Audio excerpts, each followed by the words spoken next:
Hey, what's up? Back again. Video number 2 for the day. Pretty much just giving my thoughts on the current Drake versus Kendrick Lamar beef. Man, this is a good time to be a hip hop fan, man. Cause these dudes, man, like all of the we've got a lot of good diss tracks. You know, good responses. You know, we already know if you know the history behind these two, man. You know this shit been building up for 11 years, man, since 2013 with Kendrick's verse on Control, and you know, Drake getting in his feelings about that, and it kind of put like a strain in between their so-called related friendship at the time, you know. So, then over the years, we just been getting a lot of subliminals from both sides, and but nah, man, then when Kendrick's verse on Future and Metro Boomin's like that song where he's saying obvious shots at Drake and a little stray at J. Cole. But yeah, man, then ever since then, man, a few weeks later, man, we here, bro. We got a total of what, eight records. I mean, 10. I guess it'll be 10 if you count First Person Shooter and like that. But minus those two is technically 8. Because 4 from Drake and 4 from Kendrick. Pretty much, I'm gonna just break down. Being try to be as neutral as I can. Drake, after the Like That record, Drake responded like 3 weeks later. With 2 records back to back, Push Ups, which was a dope record. The beat was hard. Yeah, it wasn't 100% a full Kendrick diss, because he was also addressing, he was also dissing six other people at the same time, which is understandable.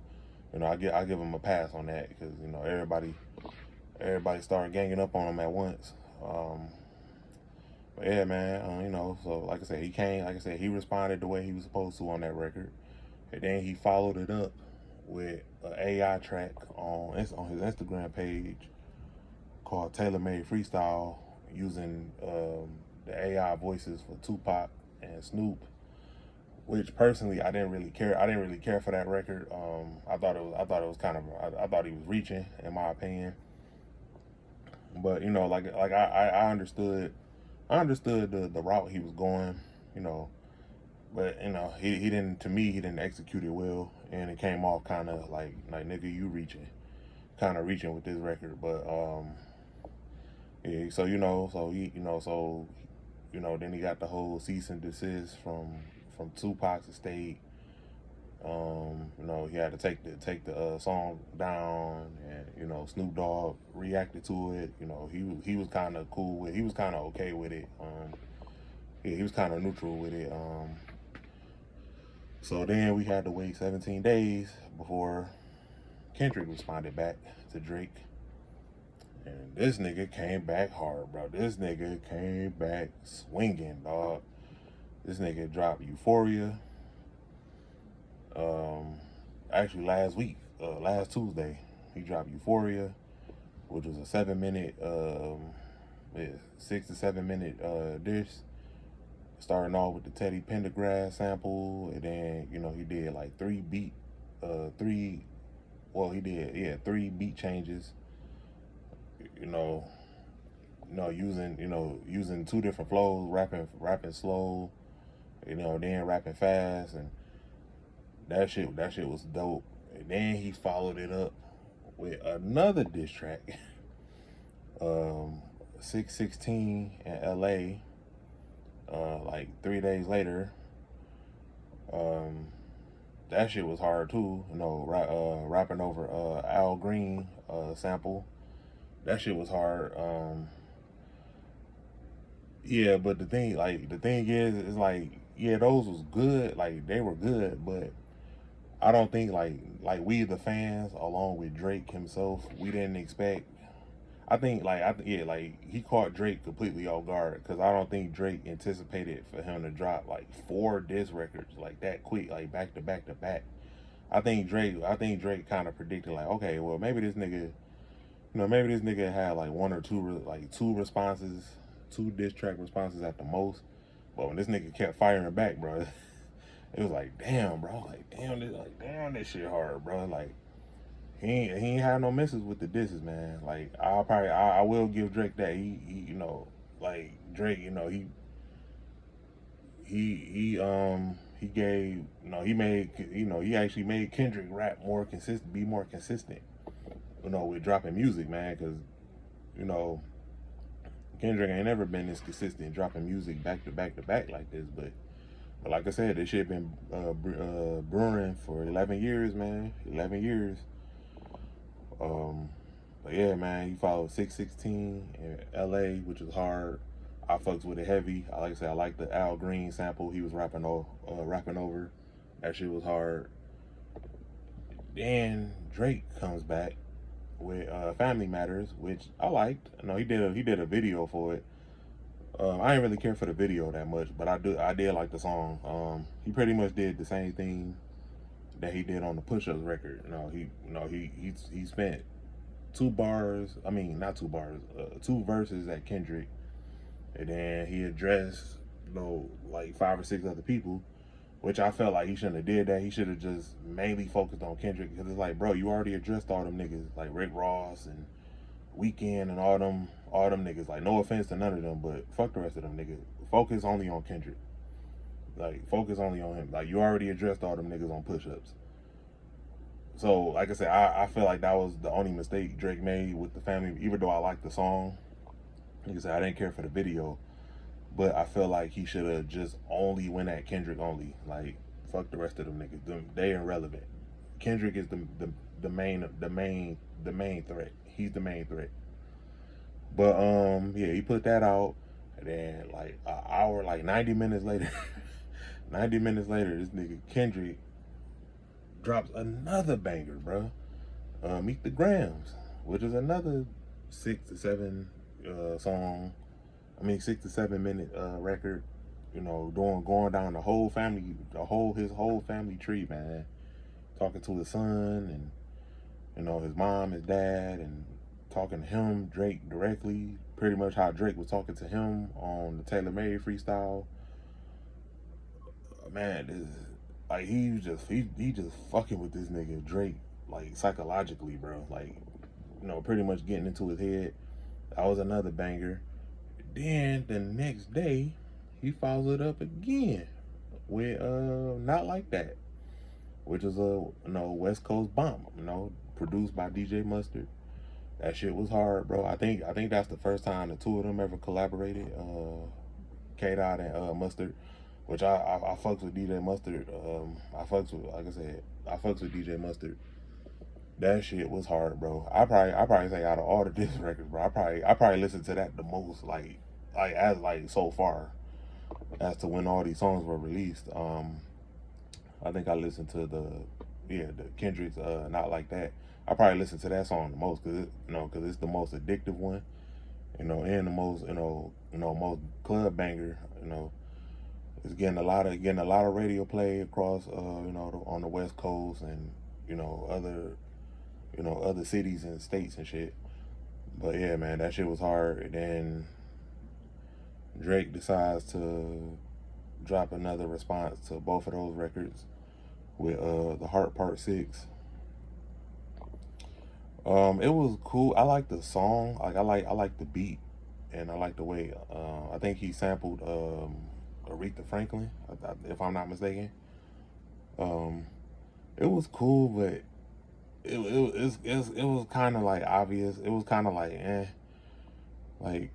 like he sounded kind of defeated. Oh, I baited Kendrick with fake info, blah blah blah. Which I don't really believe that shit. Like, then he contradicted himself, talking about, oh, you accuse me of all these sexual allegations, but you were the one sexually assaulted when you were younger, which which is also false, because if you listen to go back and listen to Mr. Morale and the Big Steppers on the track "Mother I Sober," Kendrick solely he refers to his mother being molested, not him. So clearly Drake, Drake kind of had false info on that part. But yeah, man, it was like I said, it was a good song, but it was kind of like a cry for help. Like, then he kind of then at the end of the song, he sounded super defeated. You could hear the bass in his voice, like, I don't know, like I'm kind of tapping out, blah blah blah. I know you're gonna drop like 8 or 10 more songs toward me, but yeah, man. But overall, man, it was like I said, this has been a good battle. This is definitely for on both sides. Like I said, I like from a lyrical standpoint. I mean, of course, it's Kendrick. Like Drake's not fucking with Kendrick lyric on a lyrical standpoint. As far as who got the most hits and who's the bigger artist, that's clearly Drake. That's also a no-brainer. But I take my hat off to both of these guys. Um, Starting with Drake, man. Honestly, like I said, I admit when I'm wrong. I was like, no, this. I don't know. For years, I've been saying, no, this nigga don't want no smoke with Kendrick. That's why he's going the subliminal route. He don't want no smoke with Kendrick. But no, he proved me wrong, man. Like he was like, no, like no, bro, I can go, like I can go toe to toe. Yeah, I may not win, but I can still go toe to toe with you. And he proved that, man. Like I said, he gave us 4 diss tracks. 3 out of the 4 I liked. You know, 3 out of the 4 I liked. Like I said, the only one I didn't really care for was the Taylor Made freestyle. I didn't really care for that one. But I liked Push Ups. I liked Family Matters and Heart Part 6. It was cool, but he was more on the defense on that song rather than offense. But yeah, but he put out 4 solid. He put out 4 diss track.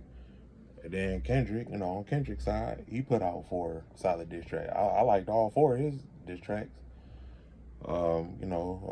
Euphoria, 616 LA, Meet the Grams, and Not Like That, Not Like Us, sorry.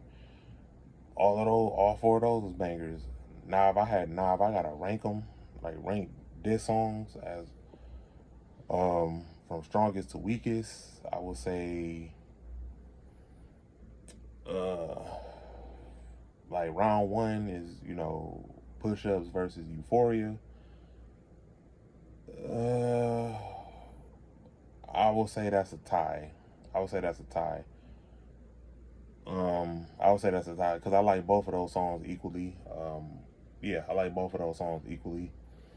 For round two, Taylor Made freestyle versus 616 in LA. I would give that round to Kendrick because I didn't, like I said, I didn't like Taylor Made freestyle. That shit was corny to me. I didn't like that shit. So I would give round two to Kendrick.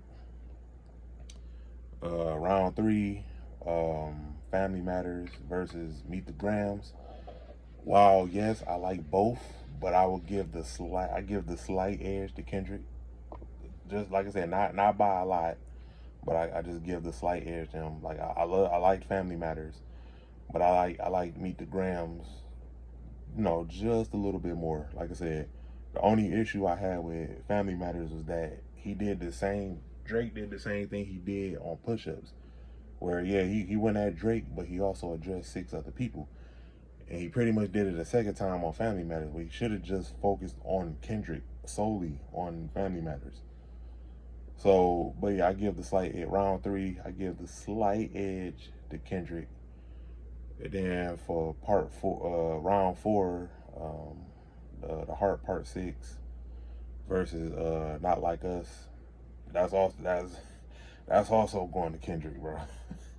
Like I said, out of all these diss records, that's the main one that I'm listening to the most is Not Like Us.